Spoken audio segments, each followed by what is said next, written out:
ముందుగా జితేందర్ గారు, ఏం జరుగుతుంది అసలు ఈ భూముల వ్యవహారానికి సంబంధించి? నేను త్వరలోనే ఒక పెద్ద బాంబు పేల్చబోతున్నానంటూ గత 2-3 రోజులుగా హడావిడి చేసినటువంటి బీఆర్ఎస్ వర్కింగ్ ప్రెసిడెంట్ కేటీఆర్ కూడా ఈ భూములకు సంబంధించి తాకట్టు పెట్టారు అనేటటువంటి అంశాన్ని ముందుకు తీసుకొచ్చినటువంటి పరిస్థితి.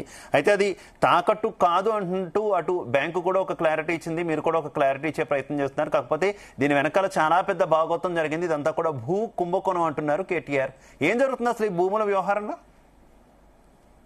మొదట కేసీఆర్ గారు ఒక పెద్ద స్కామ్, నేను ఒక 2 రోజులలో నేను పెద్ద సంచలనం సృష్టిస్తా అని మా స్పోక్ పర్సన్ దయాకర్ గారు మాట్లాడినట్టుగా ఓ పులికేసు టైప్ అయిపోయింది ఆయన. పొద్దున్న లేస్తే ఏం చేయాలో అర్థం కావట్లేదు వాళ్ళ. పవర్ పోయిన తర్వాత పిచ్చెక్కిపోయి పిచ్చి వాళ్ళలాగా తయారైపోయి పిచ్చి పిచ్చిగా మాట్లాడుతున్నారు. మన రాష్ట్రంలో వీళ్ళు టీజీఐసిఐసి ద్వారా 4,23,000 ఎకరాలు సేకరించి 50,000 కోట్ల రూపాయలు ఆ రోజు అమ్మి 50 తీసుకొని మరి అవి ఎక్కడ పెట్టిండ్రు అనేది ఎవ్వరికి చెప్పడం లేదు. వాళ్ళు ఒక శ్వేతపత్రం డిక్లేర్ చేయట్లేదు. మరి ఆ రోజు ప్రభుత్వ పరంగా మరి టీజీఐసిఐసి ద్వారా మరి ఎన్ని ఎకరాలు తీసిండ్రు, ఎంత డబ్బు తీసుకున్నారు?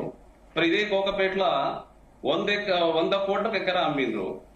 మరి అదేవిధంగా పర్యావరణ అని పిచ్చి పిచ్చి మాటలు మాట్లాడుతున్నారు.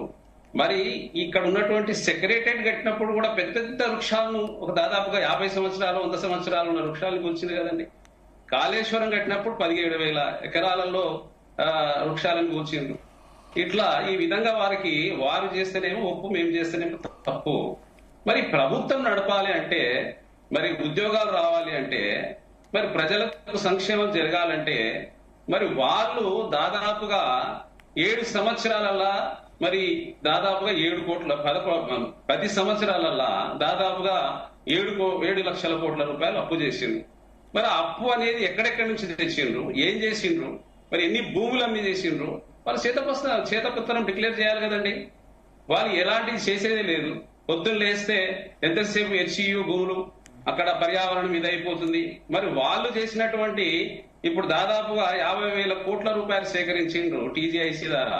ఆ భూమిలు అమ్మినప్పుడు అక్కడ వాళ్ళు మరి కోకాపేటలో 100 కోట్లకు భూమి అమ్మినప్పుడు ఎన్ని చెట్లు నరికివేసిండ్రండి? మరి ఏ విధంగా ఆ భూమి అనేది ఎట్లా అమ్మిండ్రండి వాళ్ళు?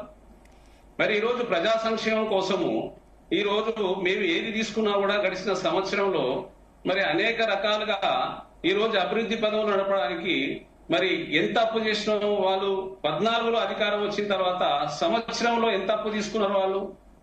మరి మేమేం తీసుకున్నాము? రండి, ముందుకు రండి, మాట్లాడదాం. ఎంతసేపు మీడియా ముందుకు వచ్చేసేసి ఆ పులికేస్ టైప్ 12వ పులికేస్ అని ఉన్నాడు కదా, ఆ జోకర్ టైప్ వచ్చి మాట్లాడేసేసి ఈ రోజు బీజేపీ తరఫున ఒక ఎంపీతోనో మినిస్టర్ తోటే అది సంబంధం పెట్టుకొని కాంగ్రెస్ ఎంపీ ఏదో చేసిండని చెప్పేసి సంచలనం సృష్టిస్తామని చెప్తే మా వాళ్ళంతా ఎదురు చూస్తున్నాం. నేను కూడా ఎదురు చూస్తున్నా. మొన్న జరిగిన డిబేట్ లో నేను పాల్గొంటే నన్నే మీ జీనియస్ వాళ్ళు అడిగారు, ఇప్పుడు సంచలనమైనటువంటి ఏదో పెద్ద బయట పెడతాడని. మరి ఏం చేసినట్టు తుస్సు అనిపించిందండి. ఏం చేస్తుండండి వాళ్ళు? ఎంతసేపు వాళ్ళని ఈ రోజు ప్రజలు చీకొట్టిండ్రు. వాళ్ళని అసలు జీర్ణించుకోలేక కేటీఆర్ కి ఏం చేయాలో అర్థం కావట్లేదు. మరి అదేవిధంగా మరి మిగతా వాళ్ళకు కూడా ఏం చేయాలో అది అర్థం కాకుండా తయారైపోయారు వాళ్ళు. రైట్. రచనారెడ్డి గారు, నా ఆడియో క్లియర్ గా ఉందా మీకు?